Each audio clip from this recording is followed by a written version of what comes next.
අයිබෝවන් ලංකේෂෝ TV YouTube නාලිකාවට ඔයාලා හැමෝම ආදරයෙන් පිළිගන්නවා. අපි අද ඔයාලට ගෙන vlog එක තමයි ඓතිහාසික මඟුල් මහා විහාරය. ඓතිහාසික මඟුල් මහා විහාරය පිහිටලා තියෙන්නේ මොනරාගල දිස්ත්‍රික්කයේ මායිමේත් අම්පාර දිස්ත්‍රික්කයත් අතරමැද. ඉතින් මේ විහාරස්ථානය ගැන ඓතිහාසිකත්වය ගැන සාකච්ඡා කරනකොට මේ විහාරස්ථානය ක්‍රිස්තුපූර්ව දෙවෙනි සියවසේ නිර්මාණය වුණා කියලා තමයි පුරාවෘත්තවල සඳහන් වෙන්නේ. ඉතින් මේ පුරාවෘත්තයට අනුව ක්‍රිස්තුපූර්ව දෙවෙනි සියවසේ කාවන්තිස්ස රජතුමා විසින් මෙම විහාරය නිර්මාණය කරා කියලා තමයි කියවෙන්නේ. කාවන්තිස්ස රජතුමාගෙත් විහාර මහාදේවියගෙත් විවාහය සිහිපත් කිරීම පිණිස මේ මඟුල් මහා විහාරය නිර්මාණය කරා කියලා පුරාවෘත්තවල සඳහන් වෙනවා. ඒ වගේම තමයි ඒ කියමන සනාථ කිරීමට මේ ස්ථානයේ පවතින පුරාවිද්‍යාත්මක ස්මාරකයක් පිහිටලා තියෙනවා. අර්ධ වෘත්තාකාර වූ රවුම් හැඩයෙන් යුක්ත ස්ථානයක්. ඒ ස්ථානය විහාර මහාදේවියගෙත් කාවන්තිස්ස රජතුමාගෙත් මඟුල් මණ්ඩපයේ විදිහට තමයි සැලකෙන්නේ. ඇත්තටම විහාර මහාදේවියත් කාවන්තිස්ස රජතුමාත් මේ මඟුල් මහා විහාරයේ විවාහ ගිවිස ගත්තද කියන දේ බලන්න අපි යමු මේ විහාර භූමිය ඇතුළට.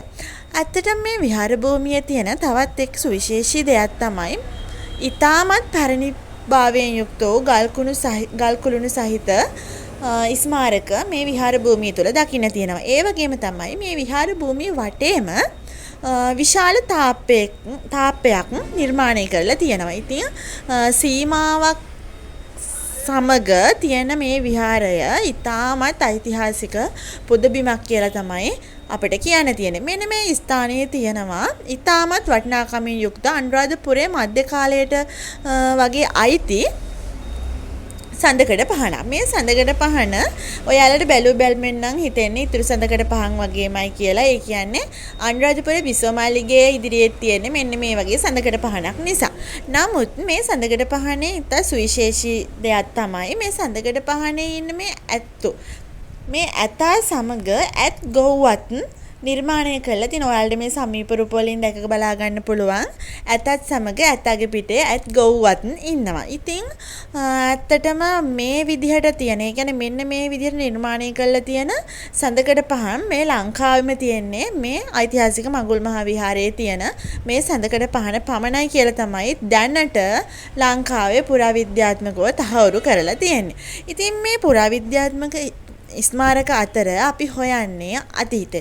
ඇත්තටම අපේ අතීතයේ මුතුන් මිත්තන් මේ ස්ථාන ගොඩනගන්න ඔවුන්ගේ දහඩිය මහන්සිය කඳුළු වගුරවන්න ඇති.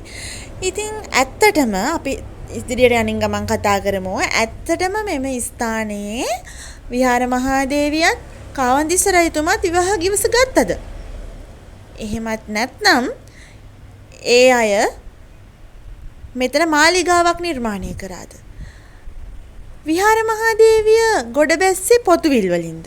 එහෙමත් නැත්නම් තිස්ස මහරාමෙන්ද කියන එක අපිට අදටත් හැංගිච්ච රහසක්.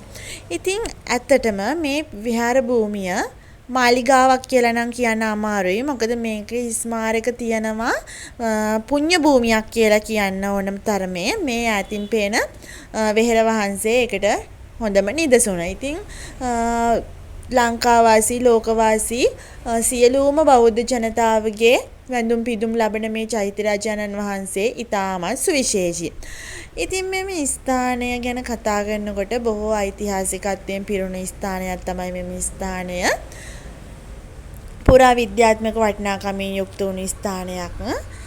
අපේ රටේ ඉදිරි අනාගතය වෙනුවෙන් රැක ගන්න ඕන ස්ථානයක් විදිහට තමයි මේ ඓතිහාසික මඟුල් මහා විහාරය අපිට පෙන්වලා දෙන්න පුළුවන්.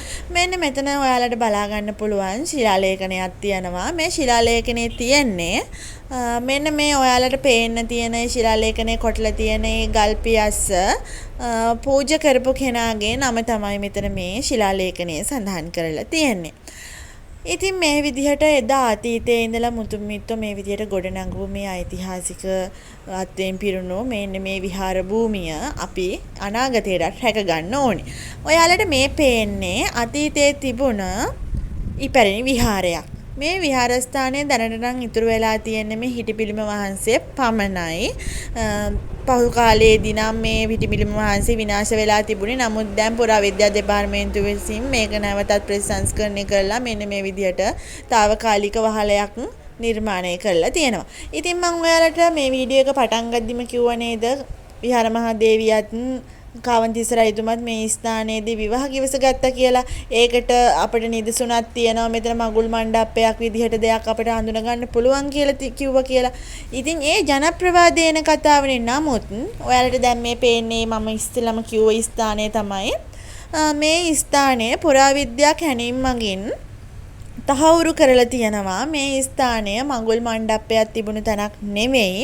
මෙතන බෝධිඝරයක් නිර්මාණය කරලා තිබුණු තැනක්. නැත්තම් බෝධීන් වහන්සේ නමක් වැඩ සිටි තැනක් විදිහට තමයි මේ ස්ථානය පුරාවිද්‍යා දෙපාර්තමේන්තුව විසින් තහවුරු කරලා තියෙනවා. ඔයාලට ඒ පුරාවිද්‍යා දෙපාර්තමේන්තුව විසින් තියපු සටහන පෙන්වන්න විදිහක් නැහැ. මොකද ඒ සටහන දැන් මැකිලා ගිහිල්ලා අපිට පුළුවන් විදිහට අපි කියවගෙන තමයි ඔයාලට මේ ඒ කාරණාව මේ විදිහට ඔයාලට අරගෙන ආවේ. ඉතින් මේ පේන්නේ මම අර කිව්වා වගේම පන්සල් භූමිය නැත්තම් මේ ඓතිහාසික සිද්ධාස්ථානයේ වටේ තියෙන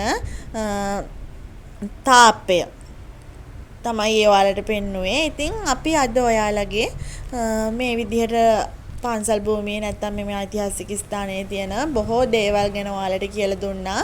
මේ ස්ථානයේ තියෙන ඓතිහාසිකත්වය ඒ වගේම අපේ ඔළුවට අවිලා තිබ්බ ලොකු ප්‍රශ්නයක් තමයි ඇත්තටම කිරින්දේ විහාර මහදේවියගේ ප්‍රතිමාවක් නිර්මාණය කළා. විහාර මහදේවිය කිරින්දෙන් ගොඩ බැස්සා කියලා කියනවා රුහුණු රටට. එහෙමත් නැත්නම් මුහුදු මහා විහාරයෙන් ගොඩ බැස්සා කියලා කියනවා. ඉතින් එහෙම ගොඩ බැහැපු විහාර මහදේවිය ලාහුගල ප්‍රදේශයේදී විවාහ කිවස ගත්තා කියලා කියනවා. ඇත්තටම මේ දේවල් ජනප්‍රවාද පමණයි.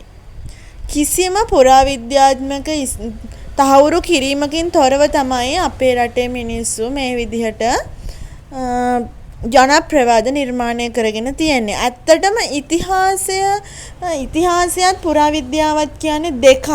ඇත්තටම ඉතිහාසයේ කියලා තියෙන බොහෝ දේවල් පුරාවිද්‍යාත්මකව අද වෙනකොටවත් තහවුරු කරගන්න බැරි දේවල් තමයි එදා ඉතිහාසයේ ලියලා තියෙන්නේ. ඇත්තටම කියනවා නම් මහා වංශයේ තියෙන බොහෝ දේවල් පුරාවිද්‍යාත්මක වශයෙන් තහවුරු කරන්න අමාරුයි. මොකද පුරාවිද්‍යාත්මක වශයෙන් තහවුරු කරන්න පුළුවන් දෙයක් නම් අපිට නිශ්චිතවම කියන්න පුළුවන් මේ ස්ථානයේ මඟුල් මණ්ඩපයක් තිබ්බා. මෙතනදී විවාහ කිවස ගත්තා කියලා. නමුත් එහෙම දෙයක් මෙතන කිසිම සඳහනක්වත් පුරාවිද්‍යා කැණීමකින්වත් එහෙම දෙයක් හොයාගන්න බැරි වෙලා තියෙනවා. ඒකට හේතුව තමයි ඒ පුරාවිද්‍යා දෙපාර්තමේන්තුව විසින් මේ කැණීම් කිරීමෙන් පසුව හොයාගන්න ලැබුණු දේ තමයි මඟුල් මණ්ඩපය කියලා ජනප්‍රවාදවල ඉන්නේ ස්ථානය තිබිලා තියෙන්නේ බෝධිඝරයක නිර්මාණයක් කියලා තමයි පුරාවිද්‍යාත්මකව ඒක තහවුරු කරලා තියෙන්නේ.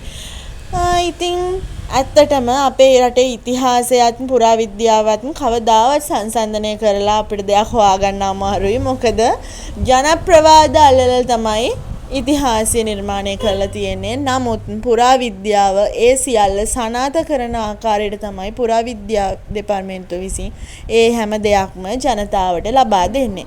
ඉතින් ඇත්තටම අපේ රටේ තියෙන මේ ඓතිහාසික සිද්ධාස්ථාන අපි රැකගමු.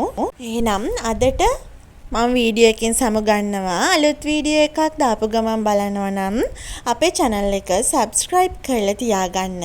අනිවාර්යයෙන්ම bell icon එකත් click කරලා තියාගන්න. එහෙනම් අදට අපි මඟුල් මහා විහාරයෙන් සමුගන්නවා. ඔයාලා හැමෝටම තෙරුවන් සරණයි.